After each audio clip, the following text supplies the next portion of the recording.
Goodell, Washington Commanders owner Josh Harris, and Washington, D.C. Mayor Muriel Bowser, Secretary Scott Turner, Secretary Doug Burgum, and I see Howard Lutnick is here too, Commerce, and some others that if I could see past the press, I'd name you, but I can't. I'm pleased to reveal that the 2027 NFL Draft, that's a big thing, will be held right here in our nation's capital, Washington, D.C., on the National Mall, and you get a little glimpse of it.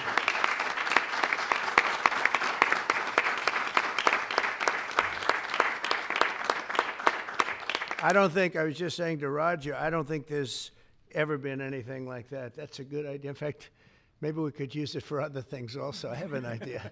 It's going to be beautiful. It's going to be something that nobody else will ever be able to duplicate that, I don't suspect. It's very exciting. Every year, hundreds of young football players have their dreams come true as the NFL teams across the land, and you just saw that last week, select the best young players in America to join their ranks. Hundreds of thousands of football fans will travel all across our country to cheer them on in person. We expect, would you say, more than 100,000 people, I think. What is the capacity would you think it can hold? Because the mall can actually hold up to 1 million people if you go all the way back. What do you think? Over 3 days, we'll be over 1 million. Oh, yeah, you're going to have boosting local businesses and bringing jobs and tourism to the heart of our capital. The draft is a celebration of one of our country's most cherished cultural institutions and the annual highlights for football fans everywhere. Everyone in the world is going to be watching. We look forward to welcoming people from across the nation, from all over the world. Last month, the Washington Commanders and the D.C. government also announced a major deal to build a brand new 65,000-seat football arena at the site of the RFK Stadium in eastern Capitol Hill. And I don't think there is a better site anywhere in the world than that site. Incredibly exciting. You know, he's a friend of mine. He's a very successful guy. There's a reason for it. It's amazing. It sat there for years, and people were talking about stadiums in 25 different sites. I said, they're not talking about the best site. That's the best site there is. Bringing professional football back into the district from Maryland. And not only are these announcements great for the NFL, but they also advance the mission of making Washington, D.C. safe and clean and beautiful. And we're working very closely with the mayor, as you know, and we've made a lot of improvements in the last few months, and it's getting to look really strong. Crime is way down, and there's a good relationship we have going with Muriel. So I want to thank you very much. And would you like to say a few words? Thank you, Mr. President. The mayor, please. Thank you. Thank you. Well, I'm sorry. Well, greetings. I'm Muriel Bowser. I'm the mayor of the best city in the world and also the sports capital. And we are delighted to be here with the Washington Commanders, the NFL, and the president to talk about this very exciting announcement for Washington, D.C.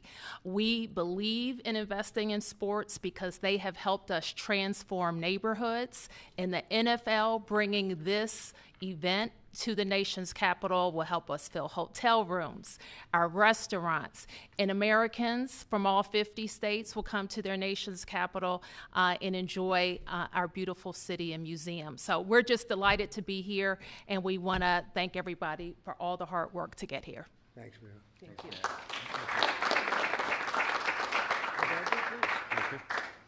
Well, Mr. President, thank you. We're honored to be here in the Oval Office, and to have you announce the 2027 NFL Draft is a special treat. So thank you for your support. Also, thank you for your support in the Commanders' new stadium. We agree it's going to be a great site. We think it's going to be great for our fans here, and it's great to come back home. And so we're very excited about that. Josh is leading the way on our behalf, and the mayor, so we thank both of them for that. We also want to thank you because in the first term, you helped us get a Canadian trade deal, which we want to make sure we note again and make sure you know. Canada does not like me too much.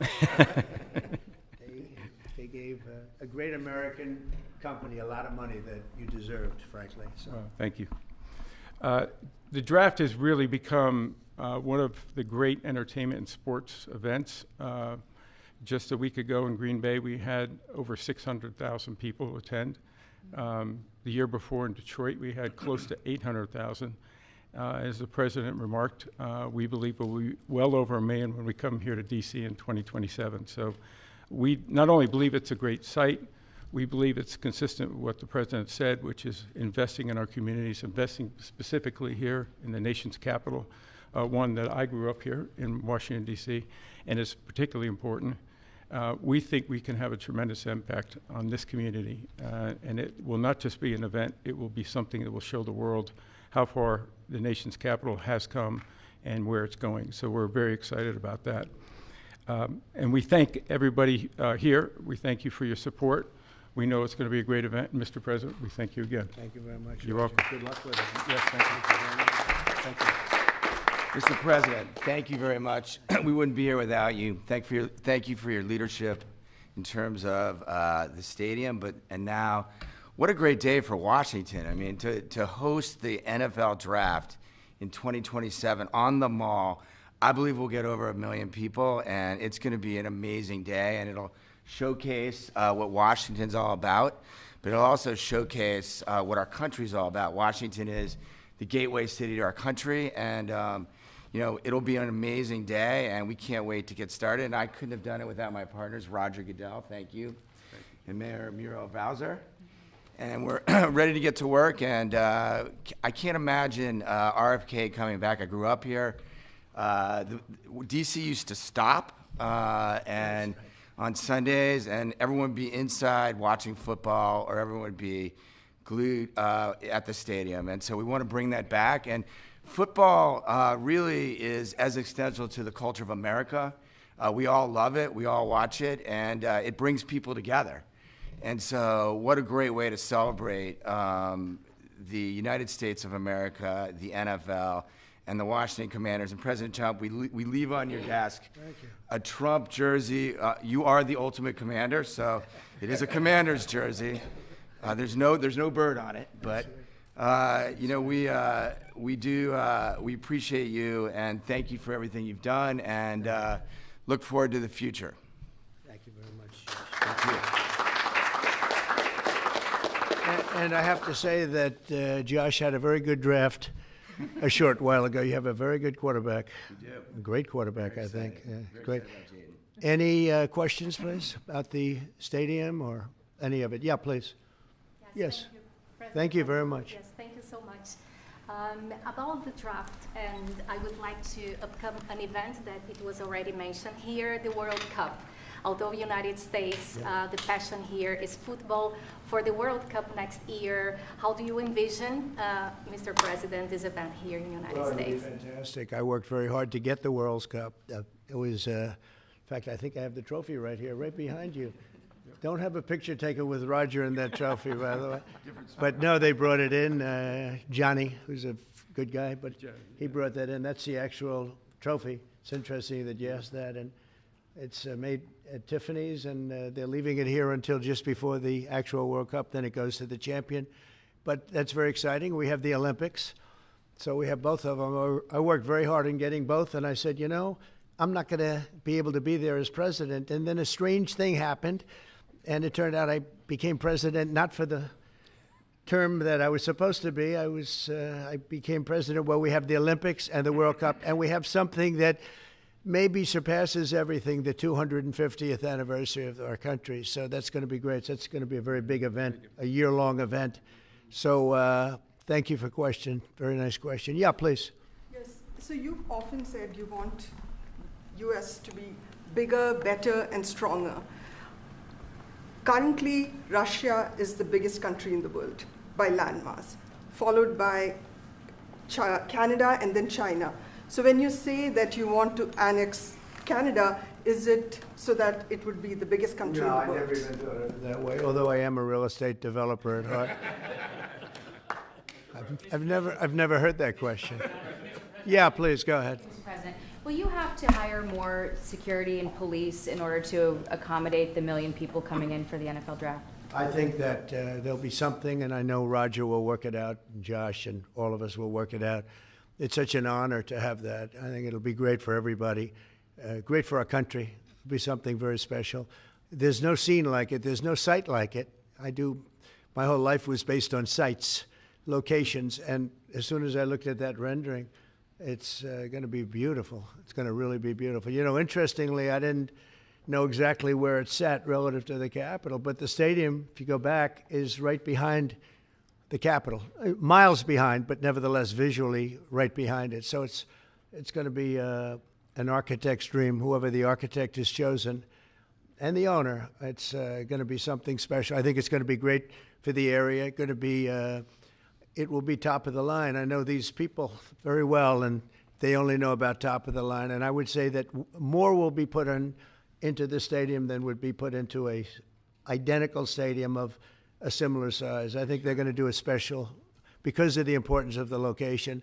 I have no doubt they'll do a special job. Yeah, please. Can you explain a little bit about how you would implement tariffs on the film industry, kind of how that would work? Well, that's a different story, but our film industry has been decimated by other countries taking them out, and also by incompetence, like in Los Angeles. The governor is a grossly incompetent man. He's just allowed it to be taken away from, Hollywood. Hollywood doesn't do very much of that business. They have the nice sign and everything's good, but they don't do very much.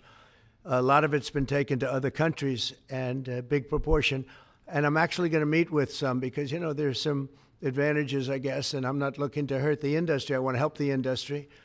But they're given financing by other countries. They're given a lot of things, and the industry was decimated. If you look at how little is done in this country now, you think we were the ones. We used to do 100, not long ago, 100%. Now we do almost like very little. It's shocking. Are you in that business too? Because he's in so many businesses. You could explain it, but it's not a good situation. So we're going to meet with the industry. I want to make sure they're happy with it because we're all about jobs. That's all what it's very important. It's a big industry, but it's an industry now that's it's really left. It's abandoned the USA where it started, and we'll get it back. Yeah, please. Thanks, Mr. President. First, I just want to thank you for letting us in here. I'm with Zero Hedge, and the last administration banned us on social media, so we're really grateful to be in the White House. And this is not exactly sports related, but I've been dying to ask you this question for a long time, which is that 2.5 years ago, the Nord Stream pipeline blew up. Yeah. And despite what people like John Brennan and all the hawks said, you were one person who said Russia probably did not blow up its own pipeline. If you can believe, they said Russia blew it up, yeah. And so I'm wondering now that you're president, if you would consider launching a formal investigation into what happened there and who actually did blow it up. Well, probably if I asked certain people, I'd be able to tell you without having to waste a lot of money on an investigation. But I think a lot of people know who blew it up. But I was the one that blew it up originally because I wouldn't let it be built. And then when Biden got in, he allowed it to be built. And it's very interesting. But I think Russia, with the price of oil right now, oil's gone down. I think we're in a good position to settle. They want to settle. Ukraine wants to settle. If I weren't president, nobody would be settling. They're losing 5,000 people a day. Think of it. Here we talk about football. They're losing 5,000 people on average a week, mostly Russian soldiers and Ukrainian soldiers, 5,000 a week, not including people that are, killed as missiles go into areas that they shouldn't be. It's a very terrible thing, and I think we've come a long way, and it could be something will happen, but hopefully it will. As you know, President Putin just announced a 3-day ceasefire, which doesn't sound like much, but it's a lot if you knew where we started from, because they were not. We had a president that for 3 years didn't speak to Putin, and it all shouldn't have happened. This is a war that should have never happened. And you're going to be very disappointed when you find out the real number of people that were killed. It's far greater, many times greater, I believe, but far greater than the numbers that you're putting out. It's a very, very deadly, horrible war. Okay? Yes, ma'am. Thank you, Mr. President. Some Catholics were not so happy about the image of you looking like the Pope. Oh, I see. You mean they can't take a joke? You don't mean the Catholics. You mean the fake news media. Not the Catholics loved it. I had nothing to do with it. Somebody made up a picture of me dressed like the Pope, and they put it out on the internet. That's not me that did it. I have no idea where it came from, Maybe it was AI, but I know nothing about it. I just saw it last evening. Actually, my wife thought it was cute. She said, "Isn't that nice?" My question about Actually, I would not be able to be married, though. That would be a lot. I'd have to the best of my knowledge, popes aren't big on getting married, are they? Not that we know of. No. I think it's the fake news media that, they're fakers. My question, though, sir, was about the fact that it was put out on the White House account, even though it was AI generated, it was a joke, it was a meme. Does it at all diminish the substance of the official White House account to have it go out on that particular channel? Give me a break. It was just somebody did it in fun. It's fine. Have to have a little fun, don't you? Yeah, please, go ahead. Tell me about the program that's just been introduced to give undocumented immigrants living in the United States About me? $1,000 to self-deport. Can you just tell us a little bit? Oh, the new program, yeah. We have millions of people that have come into this country illegally through an administration that didn't know what they were doing. They didn't have a clue. And now we find out officially they didn't because the president was incompetent, but I could have told you that before. And they've allowed millions and millions of people to pour in. Murderers, drug dealers, the biggest drug dealers in the world, actually. Terrorists come in, emptied prisons from many countries, not just South America, all over the world. They emptied their prisons into our beautiful USA. And to get that many people out, 21 million people we think the real number is, but let's say 3 million of them are serious criminals. 11,888 murderers, many of whom murdered more than one person. It's hard to believe we have to even talk about this when we're talking about something so beautiful, but it's something we have to talk about having to do with the country because it's very important. So they came in by the millions illegally into our country. They just flowed in through an open border policy that was insane. And what we've done is we've offered, you know the numbers, but because we're taking them out by the thousands, we're being obstructed. It's very unfair what's happening because the court system it's very unfair. We have to get them out fast. These are bad people. These are people that are killing, and they've already killed many people in this country. Illegal immigrants that came in illegally through an open border policy, which is insane. We talk about common sense. That's not common sense. And they came in from the Congo, all over Africa, all over Asia, all over South America, parts of Europe. They flowed in and just walked right into our country. We had no idea who they were. 21 million at least. That's probably a low number. You hear lower numbers than that. It's not. That's a low number. But many are really serious criminals and terrorists and people from jails. They emptied out jails. Venezuela, their crime is down 72% because they took all the criminals off the streets and the gangs and they dumped them into our country. So we're getting them out. It's a very difficult thing with the courts because the courts have all of a sudden, out of nowhere, they said, maybe you have to have trials. We're going to have 5 million trials. Doesn't work. You wouldn't have a country left. But hopefully the Supreme Court will save it. But what they've done is a very, very serious thing. Past presidents took out hundreds of thousands of people when needed. You look at Eisenhower, you look at many of them, and they took people out and they didn't go through any of this. But what we thought we'd do is a self-deport, where we're going to pay each one a certain amount of money, and we're going to get them a beautiful flight back to where they came from, and they have a period of time. And if they make it, we're going to work with them so that maybe someday, with a little work, they can come back in if they're good people, if they're the kind of people that we want in our company, industrious people that could love our country. And if they're not, they won't. But it will give them a path to becoming, to coming back into the country. If they miss that limit, they're going to be taken out of our country. And they will never get a path to come back in. And it'll be a much tougher process. And it's called self-deportation. And by doing that, you're talking about so many millions of people. By doing that, we've taken out thousands of terrorists, drug lords. What we've done is amazing. And I'm sure Tom Homan and Kristi Noem have done an incredible job. They really have done an incredible job. But it's a hard job. So we're going to have a self-deportation where they deport themselves out of our country. and we'll work with them, and we're going to try, and if we think they're good, if they have, the people we want in our country, they're going to come back into our country. We'll give them a little easier route. But if they don't work, and if we take them out after the date, then they're never coming back, and that's the least of the problems that they're going to have. Yeah, please. What's your expectation for your meeting with the Canadian Prime Minister tomorrow? I don't know. He's coming to see me. I'm not sure what he wants to see me about, but I guess he wants to make a deal. Everybody does. They all want to make a deal because we have something that they all want. We have something that they all want. China wants to make a deal very badly. You see what's happening to China? China's being decimated, and I don't want that to happen. But they have to make a fair deal. We were losing hundreds of billions of dollars a year. We were losing think of it, on our trade policies with Biden. We're losing $5 billion a day. I think Josh, as a great businessman, would not let that happen too long, right? How many groups could lose $5 billion a day? If you lose $5 billion one day, that's the end of that company, right? You're fired. He says, you're fired. Get out of here. So we essentially did that, and we have it down to a very low number. We're doing really well, really well. Yeah. How did you decide to reopen Alcatraz? Can you walk us through that decision? Did I say what? To reopen Alcatraz, how will you use it? How did you come up with the idea? Well, I guess I was supposed to be a movie maker. We started with the movie making, and we'll end. I mean, it represents something very strong, very powerful in terms of law and order. Our country needs law and order.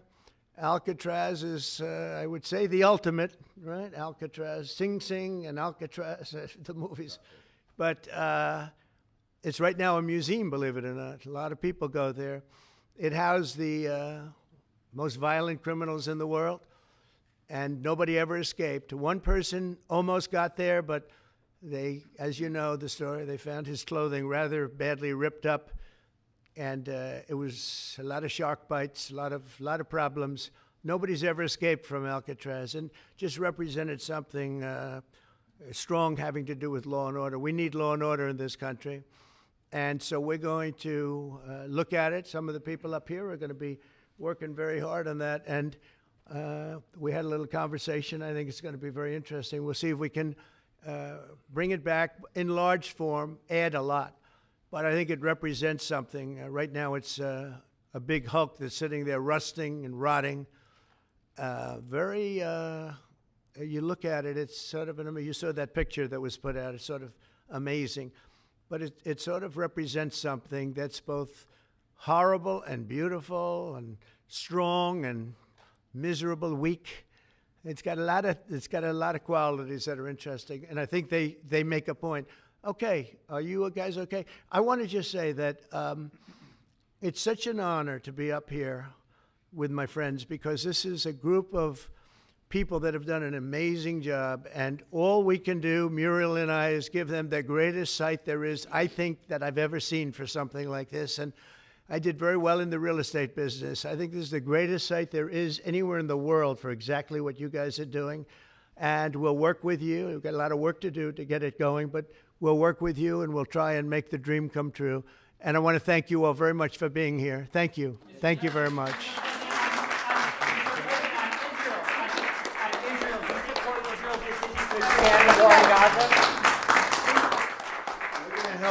We're going to help the people of Gaza get some food. People are starving, and we're going to help them get some food.